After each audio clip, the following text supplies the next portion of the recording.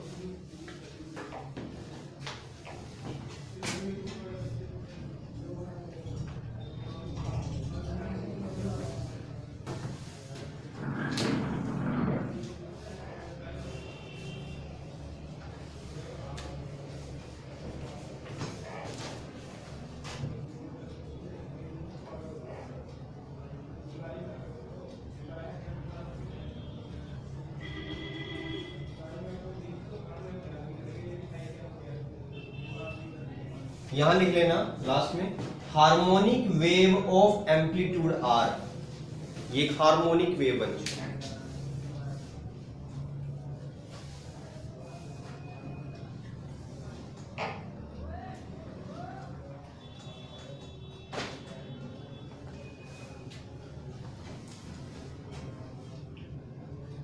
Scaling and adding equation second है।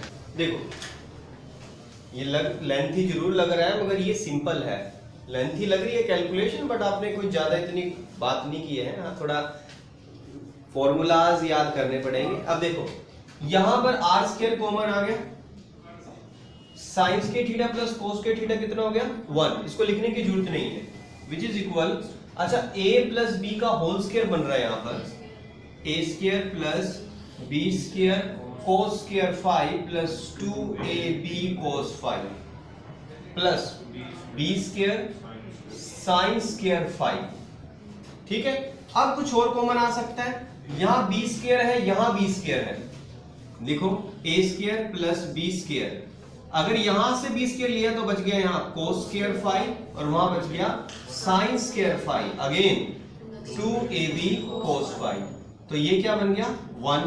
तो आपके पास फॉर्मूला बना R square which is a square plus b square plus 2ab cos 5, तो ये आपने निकाल दिया रिजल्टेंट एम्पलीट्यूड। अब एम्पलीट्यूड जितना ज्यादा होगा वेव का मतलब उतनी ज्यादा रोशनी मिल रही है, ज्यादा रोशनी का मतलब है इंटेंसिटी, लाइट की इंटेंसिटी, उसकी स्ट्रेंथ। तो यहां पर देखो एक होता है फोटोन पिक्चर, जैसे हम पढ़ते हैं ना, जब आगे कुछ क्वेश्चंस भी आपको बताऊंगा, एक होता है वेव पिक्चर ऑफ लाइट, एक होता है फोटोन पिक्चर ऑफ लाइट, मतलब लाइट को फोटोन की तरह ट्रीट करो या लाइट को वेव की तरह ट्रीट करो। जब लाइट को फोटोन की तरह ट्रीट करते हो तो वो फोटोन्स एनर्जी के पैकेट्स होते हैं, मतलब एक एक पार्टिकल को अलग अलग आप मान सकते हो। बट जब वेव की तरह ट्रीट करते हो तो आप उसकी वेव का एम्पलीट्यूड देखते हो, जब जितना बड़ा एम्पलीट्यूड उतना ज्यादा रोशनी होती है। तो यहाँ पर as per the wave picture of light जो इंटेंसिटी होती है वो डायरेक्टली प्रोपोर्शनल टू एम्पलीट्यूड का स्केयर होता है। ये हमें थोड़ा सा बेसिक में समझाया जाता है कि जितनी ज्यादा एम्पलीट्यूड मिलेगा उतना ज्यादा रोशनी मिलेगी। ठीक है, तो ये चीज एक मैं आपको एक लैंग्वेज लिखवाऊंगा, पहले लिख ले फिर समझ लेते हैं। अगर इंटेंसिटी आर स्क्वायर के डायरेक्टली प्रोपोर्शनल है, बट आर स्क्वायर तो ये है, इसका मतलब जो इंटेंसिटी है वो डायरेक्टली प्रोपोर्शनल है A square plus B square plus 2ab cos 5 के। जब प्रोपोर्शन साइन हटा दोगे तो कांस्टेंट आ जाएगा k, a square plus b square plus 2ab cos 5। अब जो ये फॉर्मूला आपका तैयार हो गया है यही बताएगा कि ब्राइट फ्रिंज बनेगा या डार्क बनेगा। अगर ये मैक्सिमम है तो ब्राइट बनेगा, अगर ये मिनिमम है तो डार्क बनेगा। लॉजिक क्लियर है? सिर्फ ये फॉर्मूला मैंने जनरेट करना था, यही आगे की कैलकुलेशन देगा कि आगे ब्राइटनेस आएगी या डार्कनेस आएगी। ठीक है, अब यहां तक नोट कर लो, फिर मैं एक लैंग्वेज बनाता हूं। लिखो, सभी लिखो, यहां तक लिख लो, लिखो लिखो।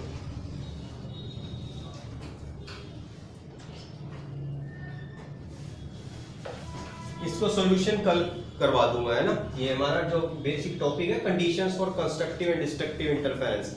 अभी इसका सॉल्यूशन हुआ नहीं है क्योंकि 2 पार्ट इसमें अभी लिखने हैं, क्योंकि अभी तक हमें इसको बताया तो है नहीं कहाँ ब्राइटनेस आ रही है, कहाँ डार्कनेस आ रही है। अभी तो हमने इसको प्रूव किया है यहाँ तक। यहां पर लिखो इसके बाद एज रिजल्टेंट इंटेंसिटी आई, पहले यहां पर लिख लो, इनको लाइन छोड़ दो, यहां लिख लो as resultant intensity I is directly proportional, as resultant intensity I is directly proportional to the square of the amplitude, directly proportional to the square of the amplitude of the resultant wave, square of the amplitude of the resultant wave। आगे यहां से लिखना therefore directly proportional R square, और आगे solve करके यहां तक पढ़ा।